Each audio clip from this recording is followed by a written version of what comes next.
कणिया voice press club उद्घाटित। अनुगुल जिला कणिया स्थित करडई घाट निकटरे आज भॉइस ऑफ कणिया प्रेस क्लब बा स्वर कणियार प्रेस क्लब आज उद्घाटित हो जाइछि। एहार मुख्य उद्देश्य समाजर शेष धाड़ीर व्यक्ति को समाजर मुख्य स्रोत में सामिल करने सह अंचलर विभिन्न समस्या एवं विकास दिगरे कार्य करुवा लोकों स्वर हेबा मूल लक्ष्य हेबो बोली क्लब पक्षरु सांबादिक माने मत प्रकाश करथिले। अतिथि भाव में ईगल स्टार क्लब अध्यक्ष तथा समाजसेवी तपन नायक एवं अन्य मानक मध्य संतोष बेहरा, सूरत कुमार साहू, वरिष्ठ सांबादिक कष्टु सामल, रजनीकांत महारणा, दिलीप कुमार नायक, नीलकंठ बेहरा, शिशिर सामल, जीशुकृष्ण विश्वाल, मागुणी नायक एवं बसंत नायक प्रमुख जोगदे उद्घाटन करथिले।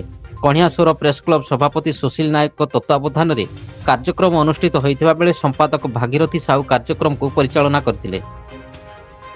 Bureau report, Talcher bulletin. आज तो शुभ मुहूर्त ये कणिया बॉयज प्रेस क्लब जी उद्घाटन होता मुख्य अतिथि आसिया तो निजक धन्यवाद मन करुच्ची। मोर प्रेस भाई मान को अनुरोध ये सत्य प्रकाश आने सत्य को ठीक जगह पहुंचे सरकार पाखे ठीक जगह पहुंचे लोक सुख दुख छिड़ा हे आग को भल कम करेंगे क्लब मोर प्रेस भाई मान को मोर अनुरोध रही।